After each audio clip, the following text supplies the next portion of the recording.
Hey, what's up, y'all? It's Steve again, Harmless Rebel. Time for a little different video. I don't think I've ever done one of these, but I wanted to show a few of the new releases that I've really been into and really been spinning a lot. So I'm going to call this five metal releases. Is it five? 1, 2, 3, 4, 5. I guess I should have counted first. 6 metal releases that you should go ahead and pick up. Now I'm going to start with 2. One is a reissue that's been pressed to vinyl for the first time. And one is an EP with some additional material. So I'll start with that one first. I didn't even know about this EP until I picked this record up about a week ago. I thought it was a new record from the band. Come to find out that it was originally, the first 5 or 6 songs were originally released as a 7-inch EP back in 2002, I believe. And then the rest of it was from comps and some other stuff. So I wasn't familiar with any of this. I absolutely love it. I've played it a bunch of times. I'll be playing it again.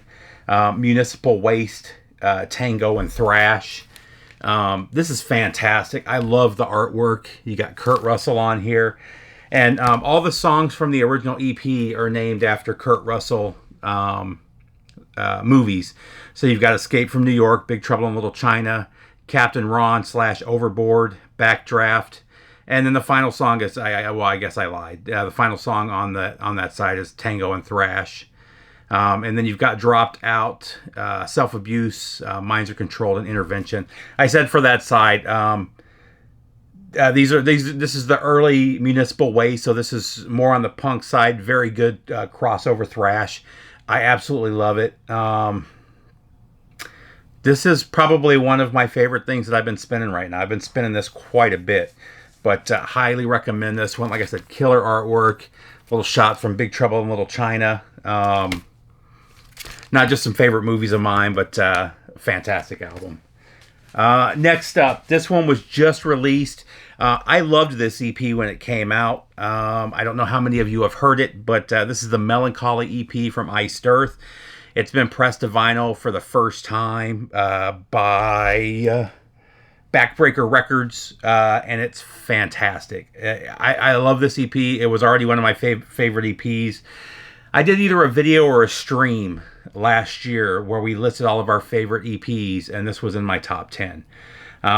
So there's 3 new songs from the band, and then they copy 3 songs. So they copy Shooting Star, Electric Funeral, they cover Shooting Star, Electric Funeral, and The Ripper, and then the rest is new tracks. Fantastic. Highly recommend picking this up. I only think they made a few hundred copies. I want to say it's like 300 copies. So I would highly recommend going to Is it Backbreaker Records? Yeah, backbreakerrecords.com and ordering this one while you can. Because once Iced Earth stuff sells out, the prices go through the roof and it's hard to ever get that stuff again. So get that now while you can. And then the next 4 are new ones. Start off with Haunt. So I talk about Haunt every time they have an album come out.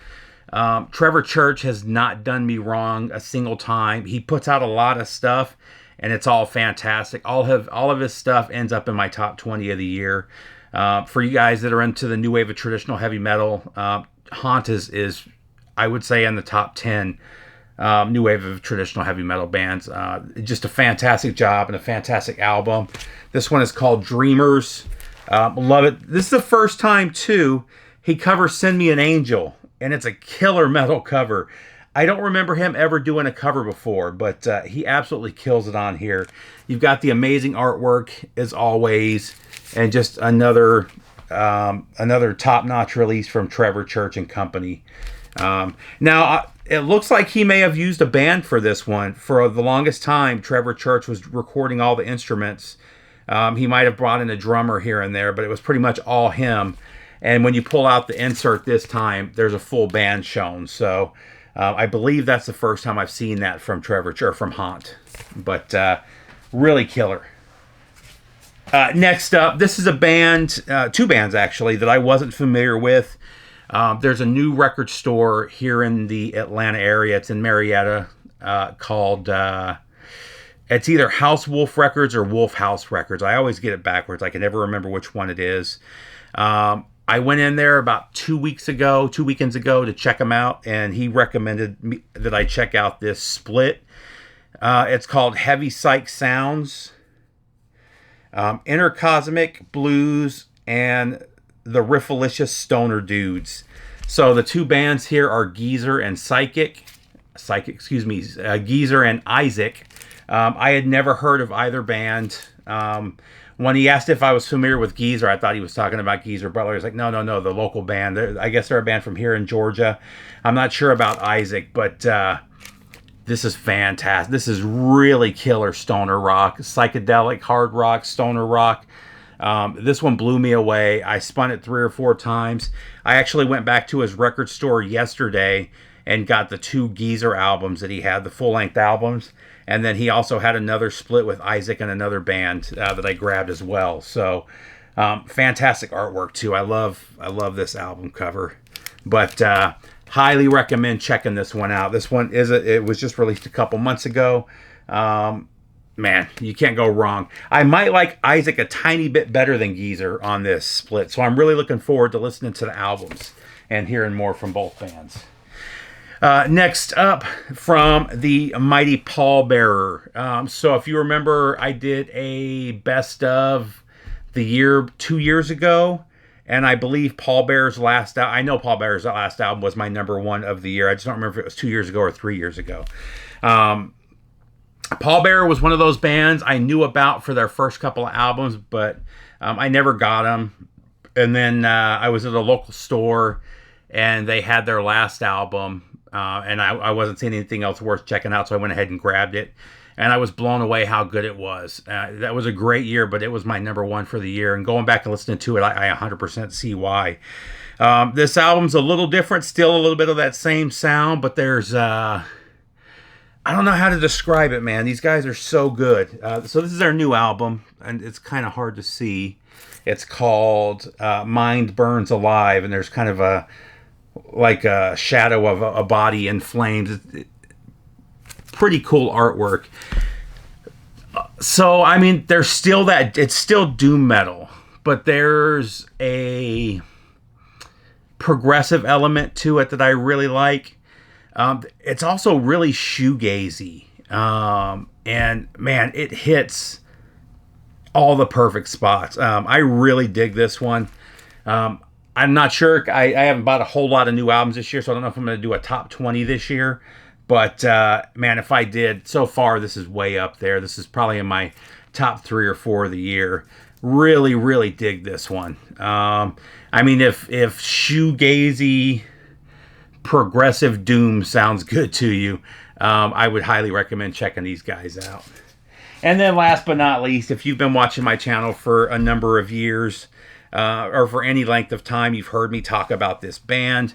Riot is one of my all-time favorite bands. I think they're one of the... they've got a couple albums that are 2 of the best metal albums of all times. So Mark Rialli was the driving force behind them for 30 years.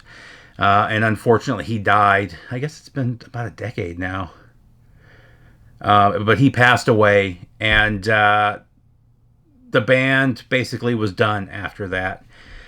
So the guys that were left in the band were going to start a new band, and the family talked them into using the name Riot, which they didn't want to do. And then they finally settled on Riot V. So they've got the little V in the background with the normal Riot logo. They haven't released a bad album. And this is probably, I think their first Riot 5 album was my favorite. This is right there, though. This is fantastic. I've been playing this nonstop. As you can see, it's not even in a sleeve yet because I keep pulling it out. I don't want to put it in the sleeve and be opening it nonstop to put it back on. It's just a fantastic album. Really killer traditional metal / American power metal in that area. Man, it's just so good. Highly recommend picking this one up. If you're into traditional metal, if you're into power metal, if you're into American power metal, it doesn't get much better than this. Fantastic. One of my favorite albums so far this year. That's it, guys. So 6 albums you should get in your collection if you're a heavy metal guy or gal. Let me know what you guys think if you guys have checked those out yet. And if you do check them out, let me know. And that's it, guys. I hope everybody's doing good. Take care. I'll see you soon. Later.